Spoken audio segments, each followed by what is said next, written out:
좋은 날씨입니다. 그동안에 잘들 지내셨습니까? 네. 대답들은 잘 하는데 진짜 잘 지냈는지 잘못 지냈는지 스스로 이제 판단해야 됩니다. 이 날씨가 이렇게 화창하면은 우리 마음도 아주 화창해져요. 왜냐하면은 이 몸 자체가, 우리들 자체가 이 자연의 일부분이기 때문에 이 대자연의 상태에 따라서 그 작은 자연도 그렇게 공감합니다. 지금 온 천지간에 이 꽃이에요.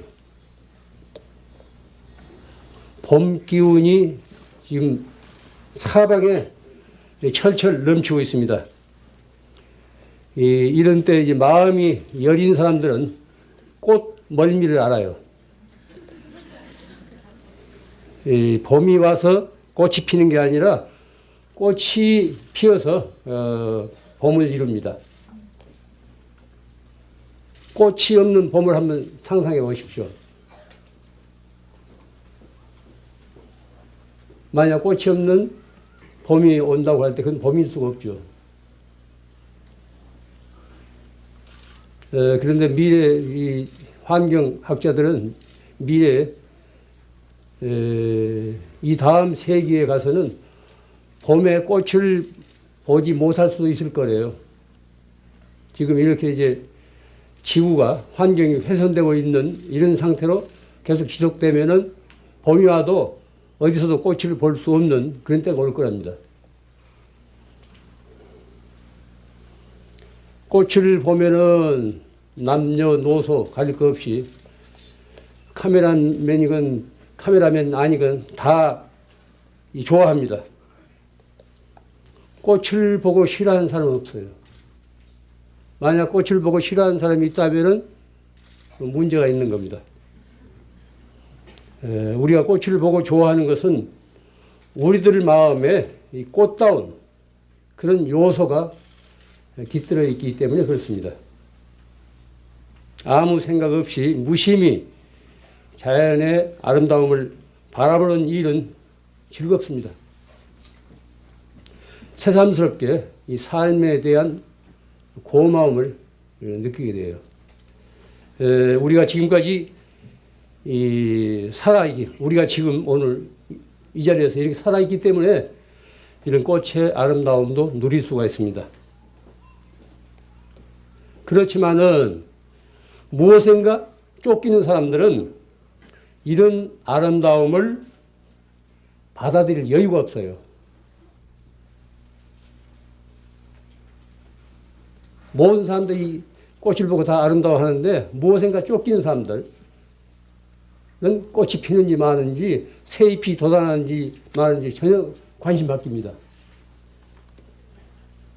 사람은 무엇에 쫓겨서 살아서는 안 됩니다. 그것은 자주적인 삶이 아닙니다. 바삐 돌아가는 세상에서는 늘 시간에 쫓기게 마련이에요. 뭐 출퇴근 시간 혹은 회의 시간, 오늘 또 법회 나오느라고 서두는 그런 시간, 또 누구를 만나는 시간, 일어나야 할 시간, 뭐 약속 시간 등등 거의 시간의 틀에서 벗어나지 못합니다. 그럼 시간이란 뭡니까? 그것은 사람이 그어놓은 금이에요. 사람이 만들어놓은 금 같은 것입니다. 라인이에요. 물리적인 시간은 분명히 존재합니다. 특히 공동생활에서는 그런 물리적인 시간은 필요합니다. 만약 제멋대로 출퇴근하거나 제멋대로 시간을 지키지 않고 놀아난다면 그 공동체에서 큰 혼란이 일어날 겁니다. 물리적인 시간은 분명히 필요하고 존재해야 됩니다. 그러나 심리적인 시간은 그 성질이 달라요. 물리적인 시간과 심리적인 시간 그 성질이 다릅니다. 불안과 두려움은 이 심적인 시간에 의해서 부추김을 당해요. 혼자 가만히 있는데 전혀 어떤 물리적인 시간에 상관없이 혼자 가만히 있는데 혼자 속으로 불안해했다가 두려워했다가 그런 수가 있습니다. 이것은 심리적인 시간을 감당 못해서 그런 겁니다. 사람은 이 심적인 시간에서 자유로울 수 있어야 됩니다. 물리적인 시간은 이건 타의적이에요. 외부적인 겁니다. 심적인 시간은 자주적이에요. 잘 아시다시피 시간은 과거, 현재, 미래로 이어져 있습니다. 시계가 시간을 만드는 건 결코 아닙니다. 흔히 시간이 모든 것을 해결해 준다. 이런 말도 하지 않습니까? 그래서 세월이 약이겠죠. 시간이 모든 것을 해결해 줘? 그런 말에 속지 마십시오. 시간 자체는 무슨 일을 해결해 줄 수 없습니다. 세월이 지나가면 거기에는 이제 망각이 있을 뿐이에요. 모진 마음을 먹었다가도 세월이 지나가면 스스로 풀립니다. 망각이 되는 거예요. 이런 이야기가 있습니다. 초기 아프리카를 탐험한 유럽인들이 겪은 경험담이에요. 이 이야기는 회교 신비주의 수도자인 그 수피 우화에도 실려 있습니다. 한 탐험가가 밀림을 뚫고 목적지를 향해 가고 있었는데 그는 짐을 운반해 줄 세 사람의 원주민을 고용했어요. 많은 짐을 가지고 가야 하기 때문에 혼자 갈 수가 없기 때문에 또 길 안내도 받아야 되기 때문에 원주민 세 사람을 고용했습니다. 그 탐험가가. 그들은 사흘 동안 충분한 휴식도 취하지 못한 채 서둘러서 밀림을 뚫고 앞으로 계속 나가기만 합니다. 사흘째 되던 날 짐꾼들은 자리에 주저앉아서 더 움직이려고 하지 않습니다. 길을 잘 오다가 갑자기 짐꾼들이 주저앉아가지고 움직이려고 하지 않으니까 이 탐험가가 잔뜩 화를 내요. 서양 사람들은 미개인들한테 화를 잘 내듯이. 미개인이 아니라고 원주민이에요. 원주민. 문명에 오염되지 않는 원주민입니다. 탐험가는 화를 내면서 예정된 날짜 시간에 그 목적지까지 꼭 도착해야 하기 때문에 어서 가자고 아주 재촉을 해요. 그렇지만 짐꾼들은 그 자리에서 꼼짝도 하지 않습니다. 그래서 그는 욱박지기도 하고 달래기도 하지만 짐꾼들은 전혀 요지부동이에요. 그래서 탐험가는 그 세 사람 중 한 사람을 붙들고 그럼 이유를 한번 말해보아라. 너희들이 이렇게 이제 잘 오다가 왜 이제 주저앉아가지고 다시 길을 가려고 하지 않는 이유를 한번 말해보라고 하니까 그가 한 말이에요. 우리는 이곳까지 제대로 쉬지도 않고 너무 빨리 왔어요. 이제 우리 영혼이 우리를 따라올 시간을 주기 위해서 이것을 기다려야만 합니다. 이렇게 이제 대답을 합니다. 쫓기듯이 사흘 동안 계속 왔기 때문에 영혼이 분리된 거예요. 그래서 영혼이 우리를 따라올 시간을 주기 위해서 이곳에 기다려야 한다는 거예요. 그들은 탐험가가 이끄는 대로 허둥대면서 쫓기듯 길을 헤쳐오느라고 영혼이 따라올 시간을 주지 않았던 겁니다. 다른 말로 하자면은 정신없이 쫓겨왔던 겁니다. 이 이야기는 현대의 우리들에게 아주 중요한 가르침을 전하고 있습니다. 속도와 효율성만을 내세우다가 영혼을 상실한 현대인들의 모습을 그대로 상징하고 있습니다. 속도와 효율성만을 내세우다가 영혼을 상실해버린 현대인의 모습을 그대로 드러내고 있는 겁니다. 속도는 스트레스를 일으키는 원인이 될 수 있습니다. 시간에 쫓기거나 몹시 서두를 때 또는 재촉을 당할 때 스트레스를 받아요. 또 너무 빨리 움직일 때 우리는 안정을 잃습니다. 정서가 불안정해진다고. 뭐 그런 경험들 다 있겠죠. 저도 가끔 겪습니다.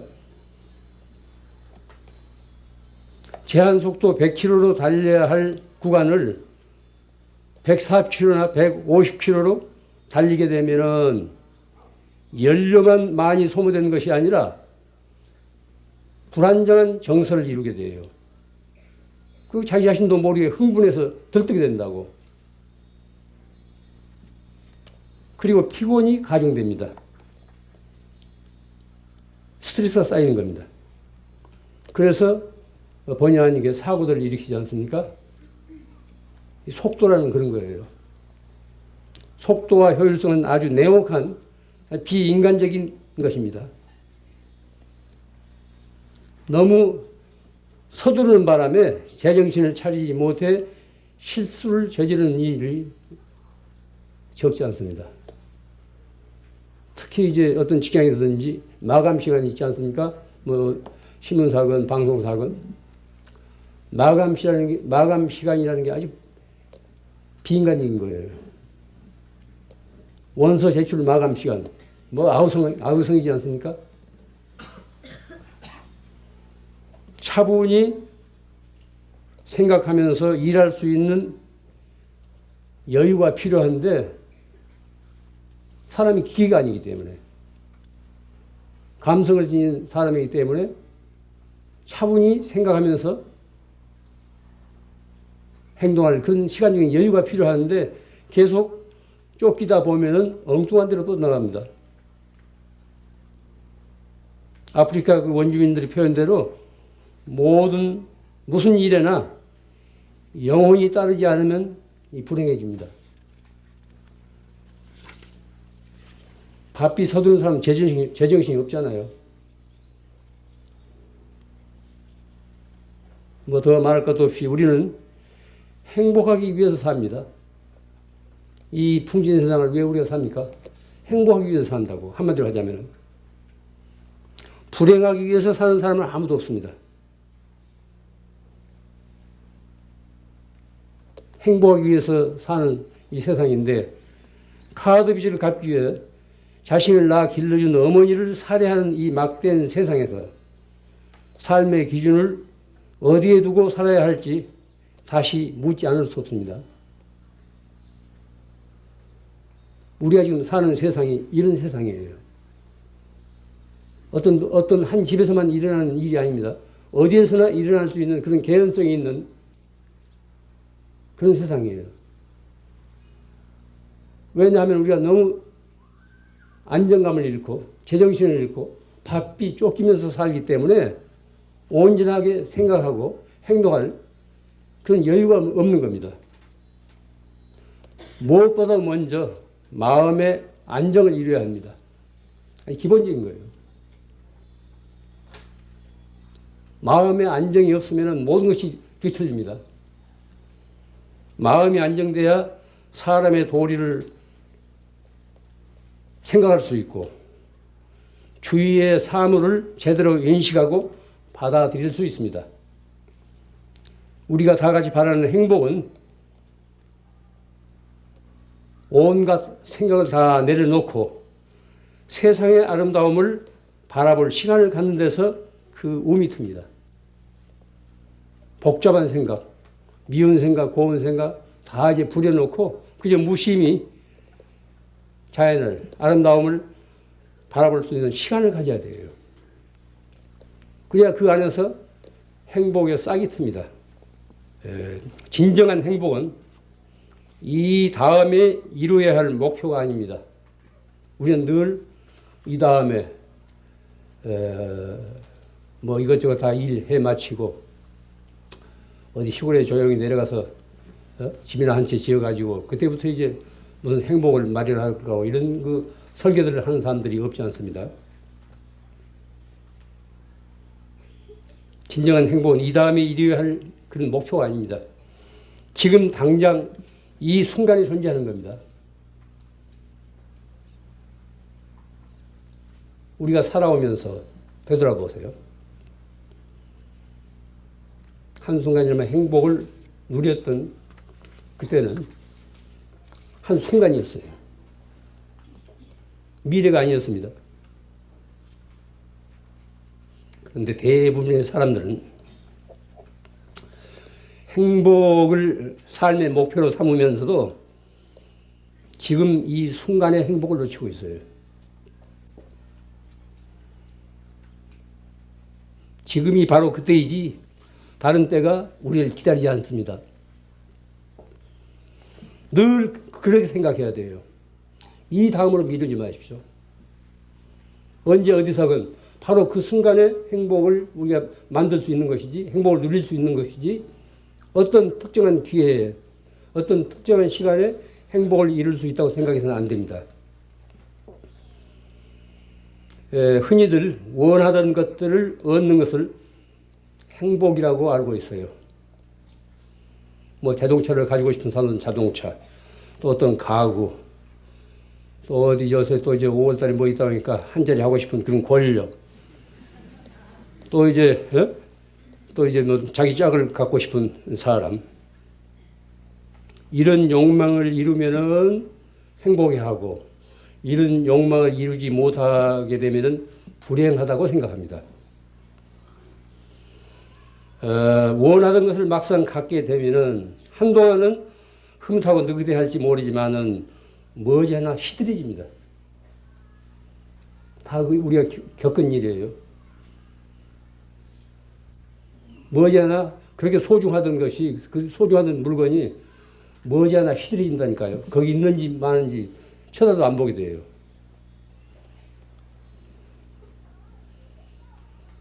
그것은 모두 덧없는 것들이기 때문입니다. 늘 변화하기 때문이에요. 고정불변한 것이 아니라 늘 변할 수 있는 그런 이 덧없는 것들이기 때문에 그렇습니다. 그것들은 어디까지나 삶의 부수적인 것이지 본질일 수가 없어요. 본질은 변할 수 없습니다. 부수적인 것은 상황에 따라서 늘 변해요. 그러니까 우리가 자동차라든가 무슨 가구라든가 어떤 권력이라든가 등등 이런 것들은 다 삶의 어떤 부수적인 겁니다. 이게 본질이 아니에요.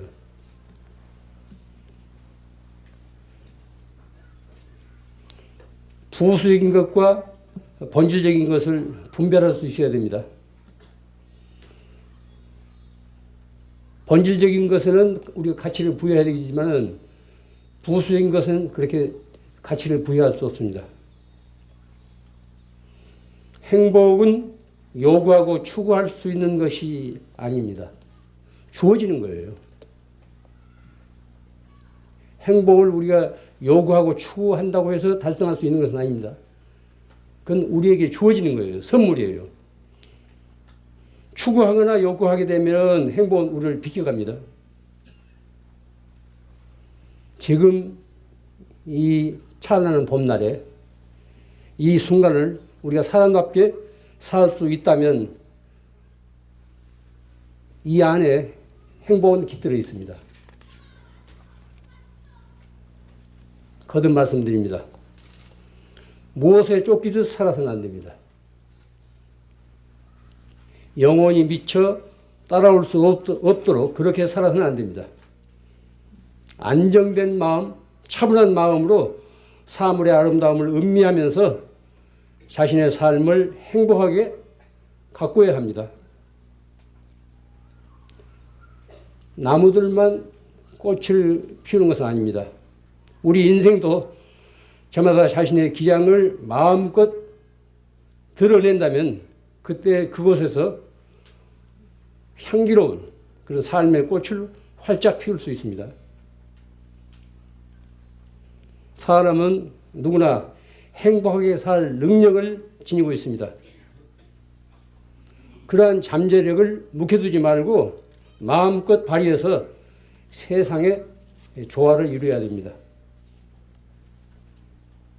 행복은 앞으로 다가올 미래에 있지 않고 바로 지금 이 순간의 삶에 있다는 사실을 거듭 명심하기 바랍니다. 이 눈부신 봄날 활짝 문을 연 꽃들한테서 행복하게 사는 비결을 더 구체적으로 들으면서 오늘 하루 이 자리에서 마음껏 행복을 누리십시오.